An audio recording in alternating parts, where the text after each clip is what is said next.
बाळ जेव्हा जन्माला येतं तेव्हा आईला 85 हाडं एकत्र मोडल्यासारख्या वेदना होतात, पण त्या ती सहन करते. का? कारण तिला तिच्यापासून वेगळा होणारा तिचा तुकडा बघायचा असतो. त्रास कुणाला चुकलाय, फक्त तो सहन करण्याचं कारण असेल ना सोबत, तर त्या त्रासाची सुद्धा कविता होते. अरे किती दिवसांनी, म्हणजे वर्षांनी, दिवसांनी, महिन्यांनी. आणि कशी आहेस? रागाच्या भरात आपण एक माणूस नाही जगण्याचं कारण दूर करतो. आजकालचं जे आहे ना, I am going to move on, काटो फेकतो, हे झालं, विषय संपला. हो संपवायचा, पण तो मनात संपवायचा. तुम्ही माणूस नाही संपवू शकत. युजम वयम वयम युजमित्यासिन्मतिरावयो किम ज्ञात मधुना येन युजम युजम वयम वयम. म्हणजे तू आहेस आणि मी आहे, पण आपल्या दोघांमध्ये बऱ्याच गोष्टी समान आहेत. तरी सुद्धा आपल्या दोघांमध्ये काय फरक आहे, तर तू आहेस आणि मी आहे. लोक छोट्याशा कारणावरनं जीव देऊन बसतात. तर या गोष्टी ॲड्रेस करायला आपल्याकडे अशी माणसं असायला हवीत की ज्यांनी आपलं जगणं आपल्याला वर्थ वाटेल, तर तो त्रास सहन करण्याचं बळही मिळेल आपल्याला. हाय, हॅलो, नमस्कार. मी जयती. ABP माझामध्ये तुमचं स्वागत आहे. नेहमीच आपण ना मी आणि ती आणि तो आणि कोण हा दुसराच, असं काही बऱ्याच गोष्टी बघत असतो. पहिल्यांदाच मी वर्सेस मी असं काहीतरी आपल्या भेटीला येते. त्याच्यासाठी ते नेमकं काय आहे, म्हणजे वर्सेसमध्ये आहे, त्याच्यामुळे नेमकं प्रकरण काय आहे हे जाणून घेणार आहोत. त्याच्यासाठी आपल्याकडे दिग्दर्शक आहेत संजय जमखंडी, ऋषिकेश जोशी आणि शिल्पा तुळसकर खूप दिवसांनी, आणि क्षितिज दाते. तुम्हा सगळ्यांचं माझ्यामध्ये स्वागत आहे. थँक्यू. मी पहिल्यांदाच म्हटलं तसं मी आणि कोणतरी दुसरं असं काहीतरी असतं एकंदर फ्रेममध्ये. पहिल्यांदा हे मी वर्सेस मी काहीतरी ऐकायला मिळते. काय प्रकरण आहे हे? मी सांग. हो, मी वर्सेस मीचं इन्स्पिरेशन म्हणा किंवा त्याची थोडक्यात व्याख्या सांगायचं म्हटलं तर आपल्या प्रत्येकाचं प्रत्येक टप्प्यावर आयुष्याच्या कुठल्या ना कुठल्या ठिकाणी छोट्यातल्या छोट्या पॉईंटपासून ते मोठ्या निर्णायक क्षणापर्यंत ना स्वतःशी संघर्ष चालू असतो. म्हणजे हिला विचारावं का लग्नासाठी, इथपासून ते आज कॉपी करावी का एक्झामला, इथपर्यंत सगळीकडे एक आपलं मन असतंच, संघर्षामध्ये अडकलेलं असतं. तसं या नाटकातल्या या 3 पात्रांचं स्वतःशी चाललेलं जो काही संघर्ष आहे, एका विषयाला घेऊन, एका महत्त्वाच्या संवेदनशील विषयाला घेऊन, आणि त्याच्यातनं काय उत्पन्न होतं आहे, निष्पन्न होतं आहे, त्या सगळ्याचा लेखाजोगा म्हणजे हे नाटक मी वर्सेस मी. ते मी वर्सेस मी याच्यामध्ये मी मधला वर्सेस तो मी आहे याच्यात. आता लेखक दिग्दर्शकानंच सांगितलं, ह्याच्यापेक्षा वेगळं एक तर त्याच्यापेक्षा वेगळं काही सांगणं अत्यंत चूक ठरेल. तरीही मी सांगणार आहे. नाही, त्यामुळे काही गरज नाही आहे सांगायची. म्हणाला तेच आहे की ते जे द्वंद्व जे आहे ते परत ते एक तर स्वतःशी असतंच, पण आपल्याच व्यक्तीबरोबर कुठे आपलं त्या व्यक्तीशी पटते आणि कुठे त्या व्यक्तीच्या आपण त्याच्यात फरक आहे तो. त्या निमित्तानं एक अप्रतिम श्लोक आहे संस्कृतमधला, युजम वयम वयम युजमित्यासिन्मतिरावयो किम ज्ञात मधुना येन युजम युजम वयम वयम. म्हणजे तू आहेस आणि मी आहे, पण आपल्या दोघांमध्ये बऱ्याच गोष्टी समान आहेत. तरी सुद्धा आपल्या दोघांमध्ये काय फरक आहे, तर तू आहेस आणि मी आहे. तेच आहे नाटक. संस्कृतमध्ये सांगितलेलं आहे नाटकाचा, भाषेचा कुठेही अडसर येऊ नये. अतिशय सोप्या शब्दात सांगितले. तर आणि ॲक्च्युली आपल्या रोजच्या जगण्यात काय एक माणूस तो कुटुंब वत्सल असतो, जगातला कुठलाही घेतला तरी. तो एकाच वेळेला एक व्यक्ती म्हणून स्वतःचं द्वंद्व आणि हे वगैरे जरी असलं तरी एक व्यक्ती किंवा स्त्री किंवा पुरुष एकाच वेळेला तो ती आई असणं, मुलगी असणं किंवा बाप, तर मुलाचा बाप वेगळं, मुलीचा बाप इथपासनं फरक होतो ना. मी मोठ्या भावाचा धाकटा भाऊ, धाकट्या भावाचा मोठा भाऊ, मी आईचा मुलगा काय आणि वडिलांचा मुलगा जरी असलो ते दोघांसाठी काय आहे. आपल्या रोजच्या जगण्यात खूप असे असंख्य पदर असतात. ते पदर कशानं निर्माण होतात ते स्वतः समोरच्या व्यक्तीमुळे ते असतातच, पण ते जसे असतात तसेच प्रत्येक परिस्थितीत आपण काही एकसारखे असत नाही. आत्ता मी या एक सिच्युएशनला हा निर्णय घेतला तर तीच एक सिच्युएशन परत येईल, तेव्हा मी तोच निर्णय घेण्याची मलाच गॅरंटी असू शकत नाही काही. त्यामुळे ते इतकं त्याला काय म्हणूया की फ्लक्च्युएटिंग असतं, स्थलकाल परत्वे असतं, आयुष्याच्या तुम्ही कुठल्या टप्प्याला, आपण पूर्वी जे काय 5 वर्षापूर्वी जो मी होतो तो मी आज आहे का नाही माहिती नाही, काय शिल्लक राहिले आणि काय नाही, बदल.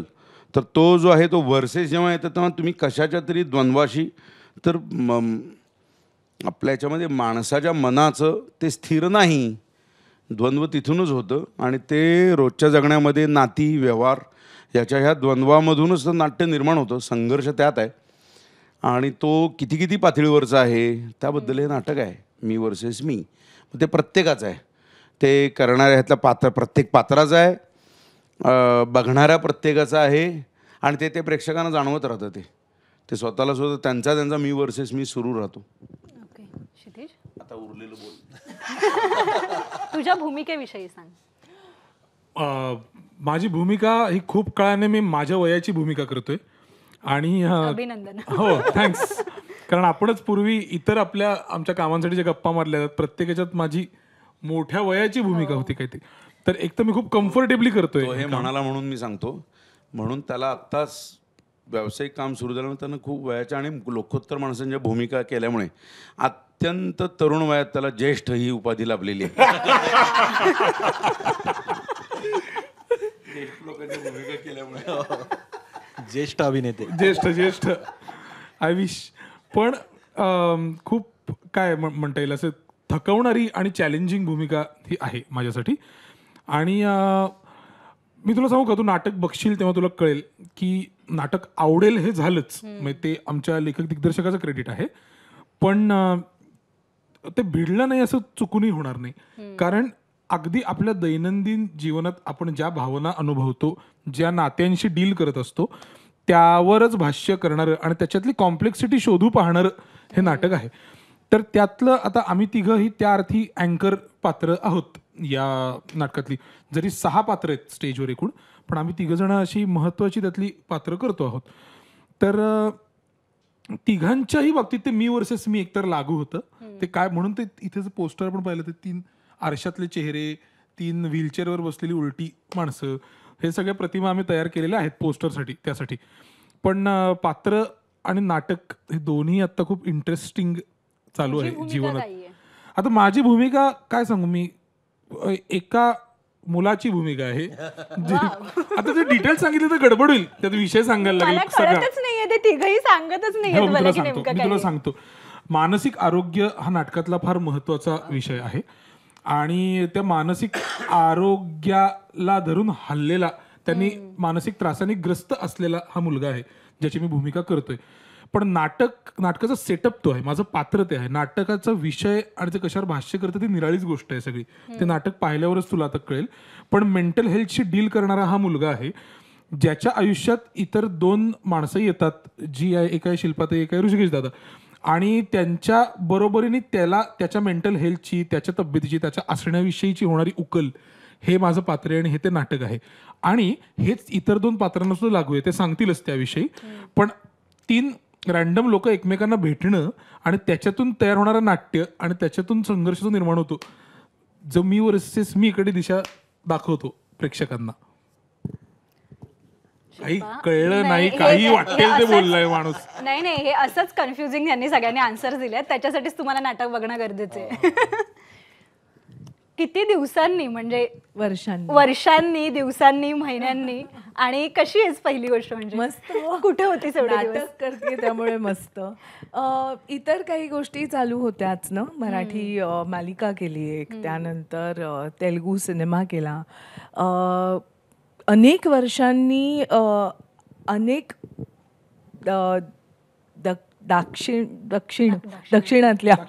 दाक्षिणात्य जाहिराती करतीये आणि ज्याचं मला अजिबात ते काही अपेक्षित नव्हतं. पण असं काही काही चालू आहे गमतीशीर, आणि त्यात आता नाटक. काय भूमिका काय आहे नेमकी? मी सांगणार नाही. ही तर भूमिका अगदी गुलदस्त्यातली भूमिका आहे ताईची, त्यामुळे आम्ही ते कुठेच नाही. ताईची भूमिका इज लाईक की त्यासाठी तुम्ही नाट्यगृहात या, आणि यासाठी नाही, खूप वेगळी भूमिका आहे.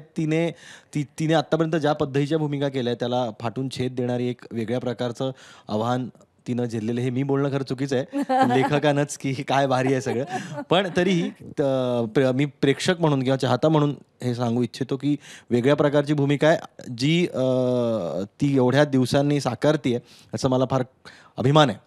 ठीक आहे, तू भूमिकेविषयी सांगू नकोस. मी सांगू का, आम्ही का काही बोलत नाही जास्त याविषयी, Correct. आणि सगळीकडेच हा प्रॉब्लेम झालाय आमच्या आता मुलाखती करताना. पण मुद्दा असा आहे की एकदा नाटकाचा विषय जर सांगितला ना त्यातली मजा निघून जाईल.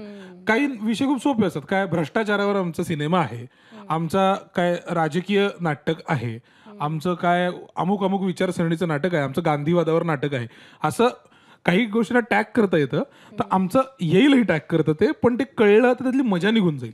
आणि तू ते पाहतानाच तुला याची मजा येईल की विषय एक आहे, पात्र निराळीच आहेत, कमेंट वेगळ्या तिसऱ्याच कुठल्या तरी गोष्टीवर आहे, असं संमिश्र आहे ते सगळं. त्यातलं एक काहीतरी सांगून त्याचा विचका होणार आहे. पण खरंच तो म्हणतो ते अतिशय बरोबर आहे. शिल्पाताईला तू आता ती इथे आले म्हटल्यावर किती दिवसांनी हे विचारताना तिची एक सर्टन भूमिका असेल जे तुझ्या मनात येते, त्याला पूर्ण छेद देणारी ती भूमिका खरंच आहे.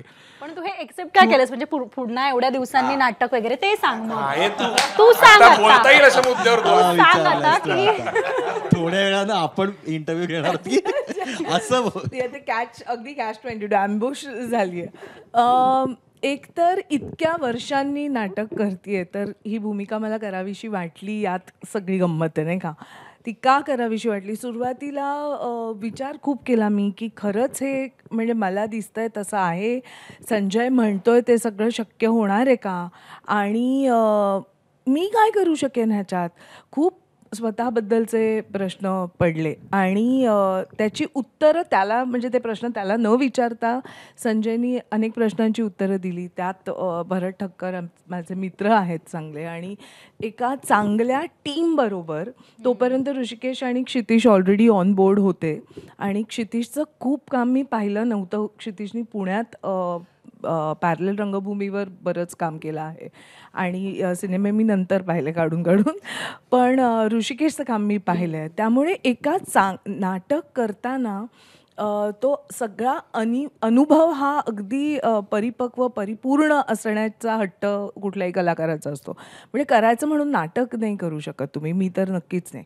मग ती एकांकिका असेल तरीही करायला आवडेल, पण त्यातनं खूप काही शिकायला मिळतं, त्यातनं उपभोगायला मिळतं, म्हणून आपण नाटक करतो. बाकी गोष्टी जमतायत. चॅलेंजिंग असं काही असतं तर ते नाटकात असतं. आणि त्यामुळे अनेक इतर भाषांमधले चित्रपट, गुजराती रंगभूमी, या सगळ्या गोष्टी मी ॲक्सेप्ट करत गेले, कारण रंगमंचावर असणं, चला आता ते तिथं छान नाटक मिळतं ते करूया असं होतं. त्यामुळे भूमिका आणि ही अख्खी टीम, ही माणसं, हेच कारण.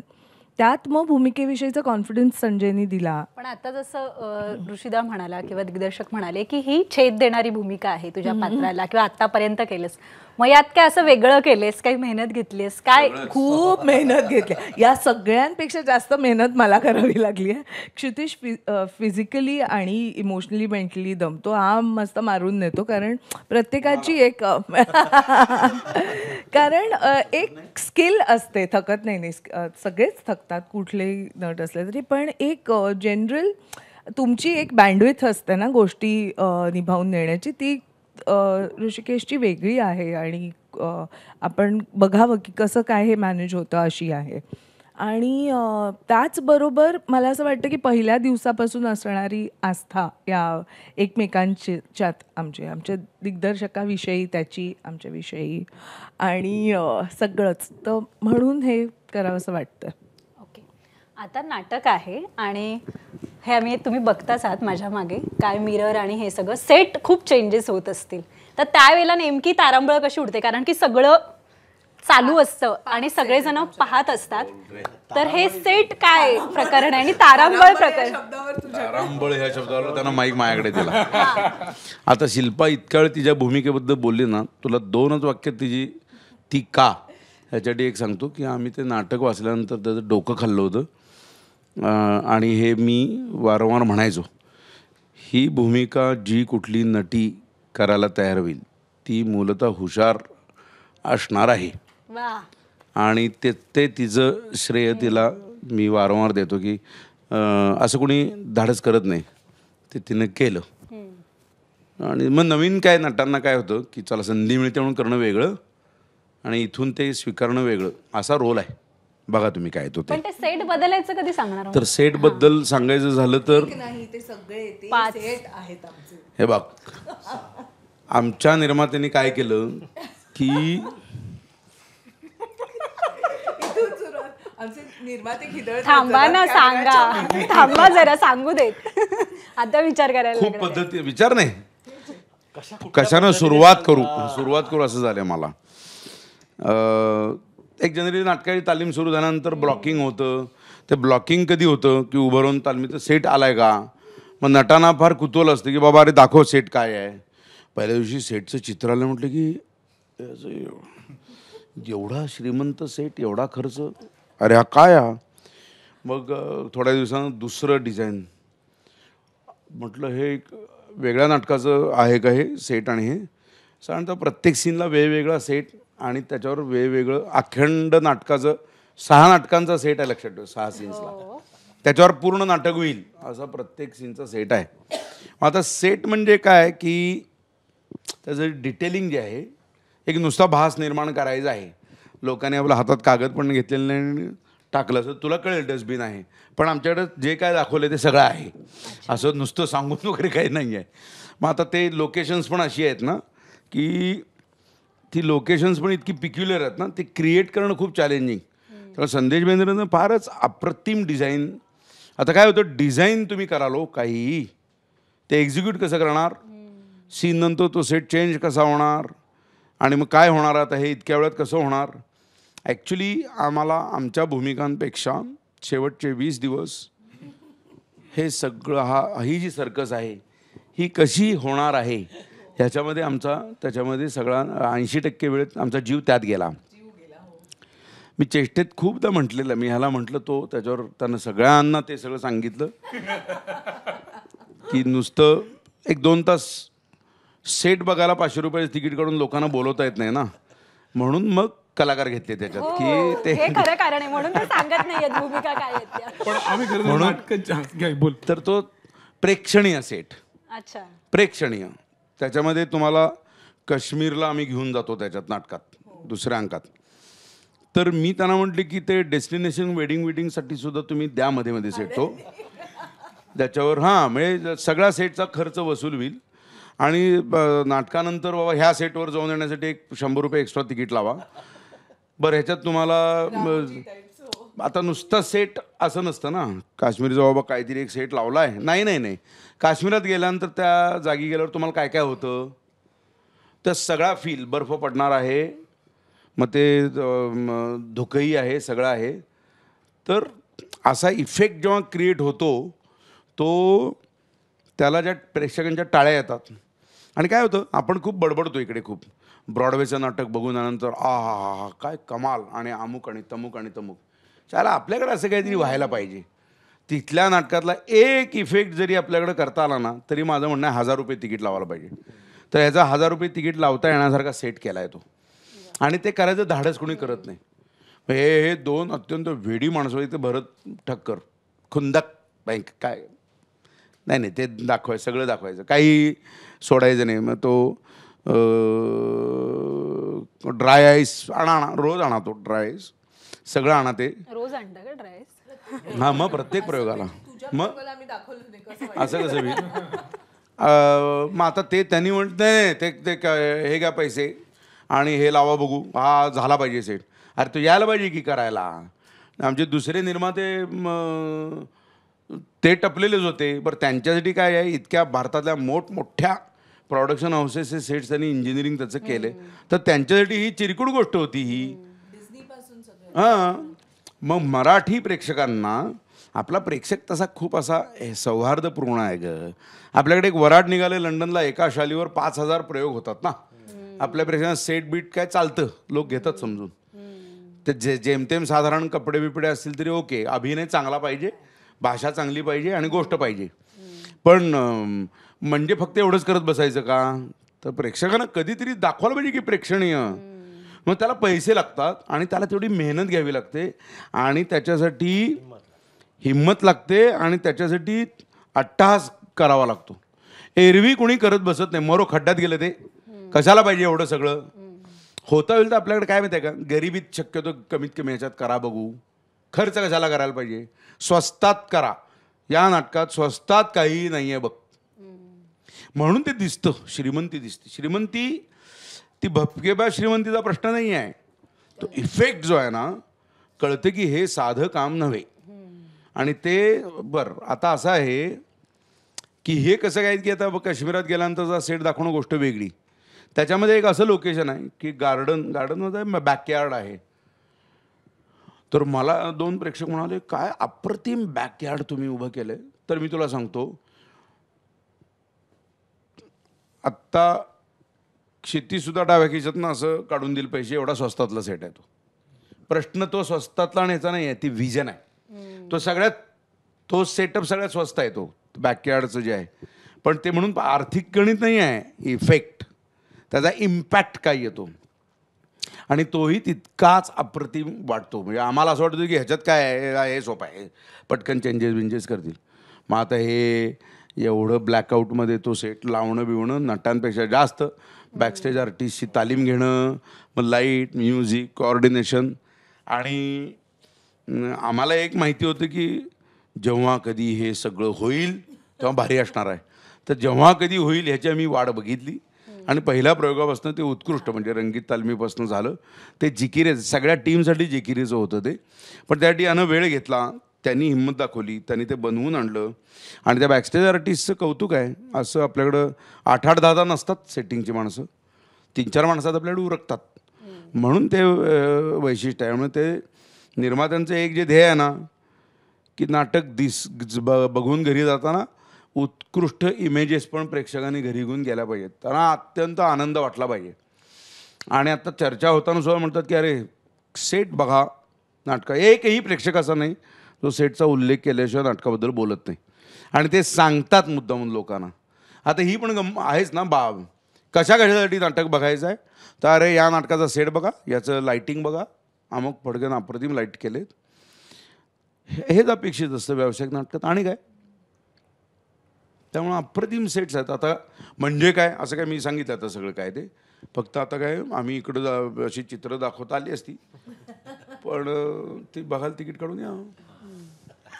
तर आता हे मी वर्सेस मी आहे, नाटकाचंच नाव आहे. तर आपण म्हणजे प्रत्येकजण वावरत असताना किंवा आपण आपलं काही निर्णय घेत असताना प्रत्येक वेळेला असं द्वंद्व होतं, मी वर्सेस मी, म्हणजे आपल्याला ही बाजू वाटते आणि तीही, अशी दोन्ही योग्य वाटत असतात. तर तुम्ही प्रत्येकाने तुमच्या आयुष्यात निर्णय घेताना असे झालेले प्रत्येक एक इन्सिडेंट सांगायचं मला प्रत्येकाने, की असं पर्सनल यातले हां. हो, हे नाटक करायचं की नाही हेच खूप मोठं द्वंद्व होतं.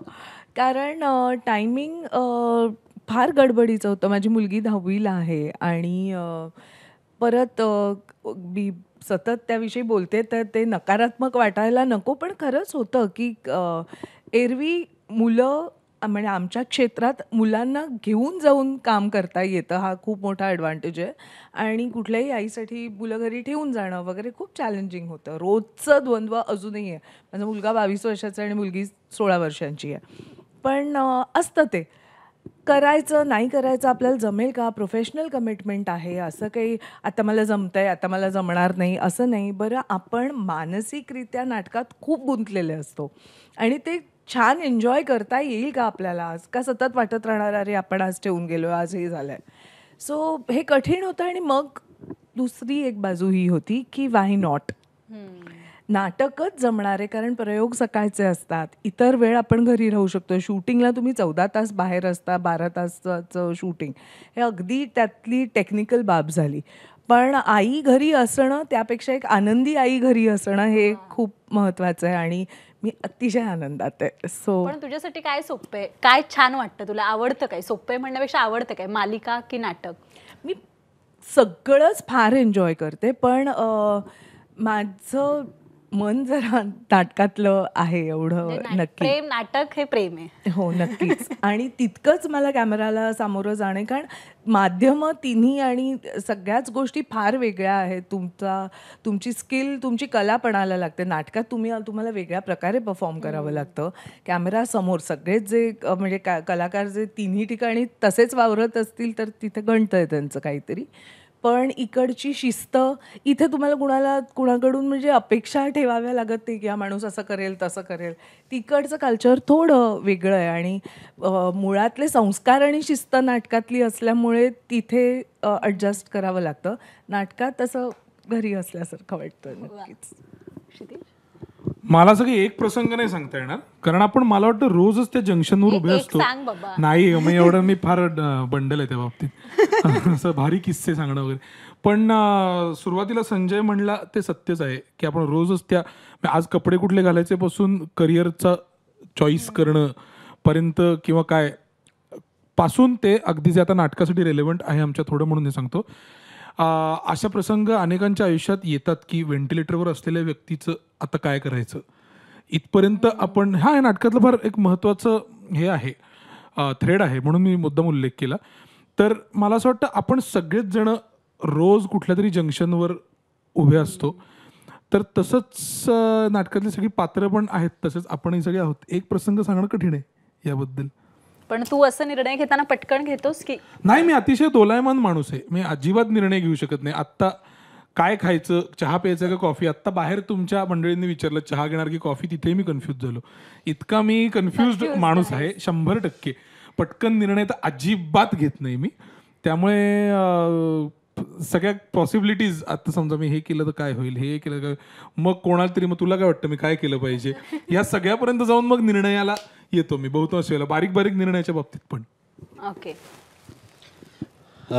माझा तसा मी वर्सेस मीवाला एक मोमेंट म्हणजे हे नाटक करण्यापूर्वी मी रेग्युलरली फिल्म्स लिखाण आणि दिग्दर्शन मी सिनेमांसाठी करायचो. तर ते करताना जेव्हा मी परत त्याच्यात मी प्रायोगिक नाटक जास्त केलं आहे, तर ते करताना परत जेव्हा रंगभूमीकडे वळायचं होतं तेव्हा वेळ देणं आलं, कमिटमेंट आली. तेव्हा सिनेमातलं जे काही मराठी हिंदी ते सगळं स्किप करणं आलं. तेव्हा थोडंसं माझा तो संघर्ष होता की मी हे करावं का ते करावं. आणि मग फायनली त्यातलं एक नाटक करणं सोपं नाहीये ना तसं, म्हणजे मालिका लिखाण आणि हे सगळं आहे, पण नाटक करणं एक वेगळी रिस्क आहे म्हणजे दिग्दर्शन. हा म्हणजे दोन्ही माध्यमांची, मी सिनेमा आणि नाटक या माध्यमामध्ये जास्त रुळलेलं असल्यामुळे दोघांचे आपापले चॅलेंजेस आहेत करताना. पण मला पहिलं प्रेम जसं आता हे म्हणायचं म्हणून नाही, पण सुरुवात एकांकिकांपासून आणि सगळं झाल्यामुळे नाटक आणि रंगमंच रंगभूमी याच्याशी एक कनेक्ट आहेच ऑलरेडी. त्यामुळे ते जास्त कठीण गेलं की अरे इथे आपण हे करणार कधी, हेही आपल्याला करायचं होतं. सो आफ्टर अ पॉईंट मला झालं की नाही यार, आय शुड डू दिस, ही वेळ आहे कदाचित योग्य म्हणून हे घडत आहे. सो मी नाटक करायचं ठरवलं. काय वेगळं सांगणार तुला मी. अगं आजकाल घराच्या बाहेर पडल्यानंतर आता तुझ्याकडे स्टुडिओ येताना मी आधी विचारता ह्या रस्त्यानं जो का इथून वेळ कुठला काय आहे, ट्रॅफिक असं. माझ्या घरात 2 लिफ्ट आहेत आणि बाहेर पडल्यावर कुठली येणार आहे इथपासून सुरू आहे का असतं ते. रोज बुफे जेवायला गेलो तुम्हाला सगळ्यांना की लोणचं, माझं असं हे लोणचं घेऊ का हे घेऊ, इथपासून सुरू होतं ते. आणि ते आयुष्यामध्ये असे निर्णय आता मला मी सांगू का त्यांचं आहे एक मी वर्सेस मी, की जास्त प्रेम मी संगीत मानापानवर करू की मी वर्सेस मी वर करू, जास्त प्रमोट मी हे नाटक करू की ते करू. अरे उलट मी ते काही केलं नाही आहे, नाहीतर ह्याच्यात त्यांनी खरं आता या निमित्तानं मी सांगेन की बोलो आम्हाला ते करायचं आहे.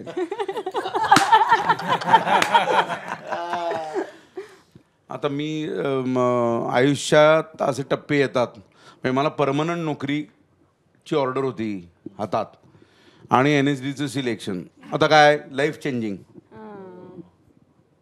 माझं आयुष्यात मला अंधाऱ्या विहिरीत उडी मारण्यात गेलं. हो, आता लाईफ चेंजिंग आहे ना हे. हां, की आता परमनंट नोकरीची ऑर्डर का NSD. आता त्यात मी गेलो NSD. शक्यतो ते मार्ग असं होतंच ना. ते पहिलं व्यावसायिक नाटक चंद्रलेखेचं रणांगण की शोभायात्रा. आता ह्याचे प्रयोग कमी झाले, ते अमेरिकेला जाणार होतं, त्याच्यात हे होतं. मी तिथं गारद्यांचा प्रमुख भूमिका होती, इथे बाबू गिनू ऑथर बॅक रोल होता. मग ह्याचे प्रयोग, ह्याची नाईट कमी, ह्याचे शोज कमी असतील तरी म्हटलं नको ते अमेरिकेत कधीतरी आयुष्यात जाईन पुढे. मी गार्द्यांचा प्रमुख होण्यापेक्षा मी इथं प्रायमरी रोल केलेला बरा. सो ते प्रत्येक आयुष्यात टप्प्यात असं होतंच. 2 प्रोजेक्ट्स आल्यानंतर कुठला निवडायचा.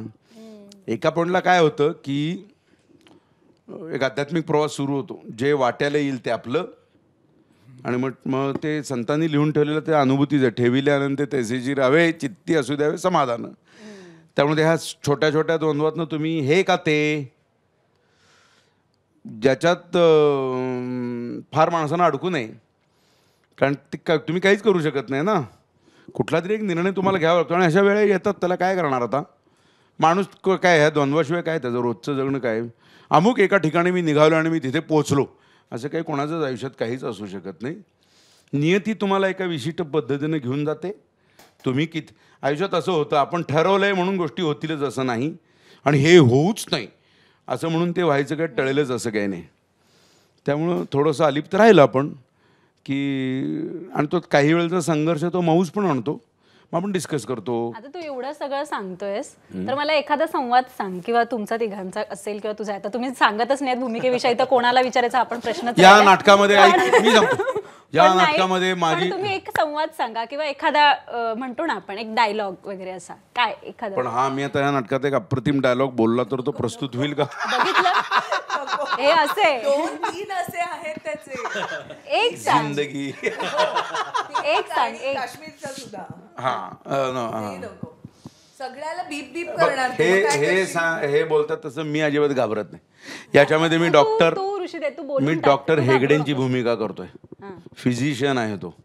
डॉक्टर हेगडे एक बाप पण आहे. तो एका सुंदर पत्नीचा नवरा देखील आहे. डॉक्टर हेगडे एक स्वतः कमिटेड माणूस आहे. डॉक्टर हेगडे हा एक ठाम माणूस आहे.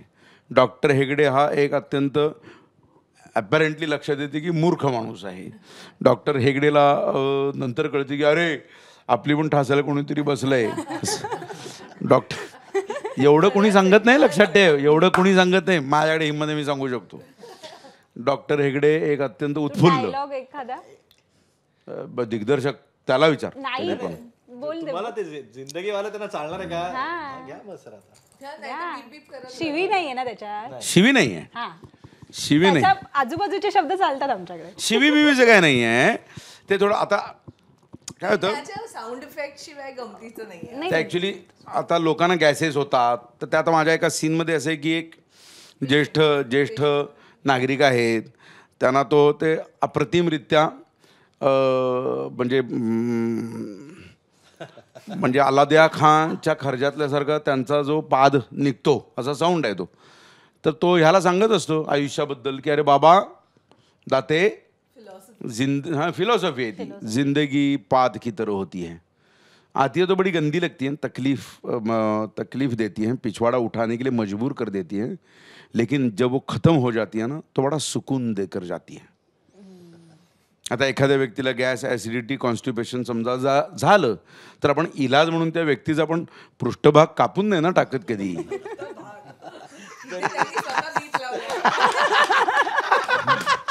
आता याच्यावर जे लाफ्टर्स येतात ना प्रयोगामध्ये, मी असं ती बघ ती गमतीचे धागे आहेत सगळे. तुला डायलॉग बोलता येईल तुम्हाला दोघांना? हो, नाही याला काय रोज म्हणतो लगेच करेल. नाही डायलॉग सोड, सांगतोय प्रत्येक पात्राला ज्या निराळ्याच प्रतिक्रिया येतात ना, आणि वेगळ्या जॉनरच्या. म्हणजे ऋषिकेश सरांच्या पात्राला प्रचंड लाफ्टर्स येतात. एक हिच्या पात्राला प्रचंड सिंपथीची प्रतिक्रिया येते. माझ्या याला एक वेगळ्याच आणखीन काहीतरी रिॲक्शन्स येतात. सो ते आमच्या लेखकाचं क्रेडिट आहे की प्रत्येक आणि जॉनर्स खूप संमिश्र आहेत. म्हणजे आउट अँड आउट कॉमेडी नाटक नाहीये, पण प्रचंड ह्युमरचा एलिमेंट आहे नाटकामध्ये. थ्रिलर नाटक निश्चित आहे, पण फक्तच अरे यार पुढे काय होणार या पद्धतीचं नाटक नाहीये. अरे निश्चित. हे बघ एज ऑफ द सीट नाटक आहेच आहे. अनंत लोक हेच येऊन म्हणतात. इव्हन आमच्या आम्ही व्हिडिओज हे केलेत, त्याच्यामध्ये अनेक लोकांनी हीच प्रतिक्रिया दिलेली आहे की शेवटच्या क्षणापर्यंत आता पुढे काय ही भावना शाबूत राहते. अगदी शेवटच्या सीनपर्यंत, शेवटच्या 3 मिनिटांपर्यंत हे शाबूत राहतं. Right from the first scene असं 2 अंकी नाटक आहे, ज्याच्यामध्ये सदैव ही जंक्शन्स आहेत की शिट आता पुढे आता काय. पार मध्यंतराच्या पॉईंटपर्यंत शेवटच्या सीनपर्यंत असे. आणि ज्याच्यामध्ये सर म्हटले तसे त्यांची एक भूमिका फिजिशियनची आहे, जे अशी आता त्यांनी जी फिलॉसॉफी सांगितली तर पाहायला गेलं तर काही पॉइंटलेस वाटते ते अशी इथे ऐकली तर, पण ते नाटकाच्या फ्लोमध्ये विषय जिथे येते तिथे फार ॲप्रिशिएट होते ते फक्त स्वतंत्र ऐकलं त्याची मजा नाही काही. किंवा इवन मी माझ्या पात्राचं म्हटलं तसं की आता मेंटल हेल्थ हे आत्ताचा इतका, तो पूर्वीपासून आहे, आता तो ॲड्रेस होतोय, इतका महत्त्वाचा विषय आहे की अनेक लोक ग्रस्त आहेत, अनेक लोक त्याच्यावर काम करायचा प्रयत्न करत आहेत, पण योग्य मार्ग सापडत नाही आहे आणि त्याच्यातून फार टोकाचे विचार मनात येत आहेत. हे सगळ्या पात्राचा गाभा आहे हा, की म्हणजे आता बास का हे जगणं, फार टोकाचे विचार. आणि आता कितीतरी आपण केसेस रोज वाचतो, तर तुम्ही तर आमच्यापेक्षा खूप जास्त ॲड्रेस करत असाल या गोष्टी, की जिथे आत्महत्येच्या बातम्या येतात, लोक छोट्याशा कारणावरनं जीव देऊन बसतात. तर या गोष्टी ॲड्रेस करायला आपल्याकडे अशी माणसं असायला हवीत की ज्यांनी आपलं जगणं आपल्याला वर्थ वाटेल, तर तो त्रास सहन करण्याचं बळही मिळेल आपल्याला. या सगळ्या विषयावर पात्रांच्या गर्वी आणि त्या थ्रिलर अनुभवातनं भाष्य करणारं हे नाटक आहे. तर आता तुला नाटक पाहिल्यावर कळेल. आता मी कन्फ्युजिंग नाही बोलत, तू ज्या शून्य नजरेने माझ्याकडे बघतेस तर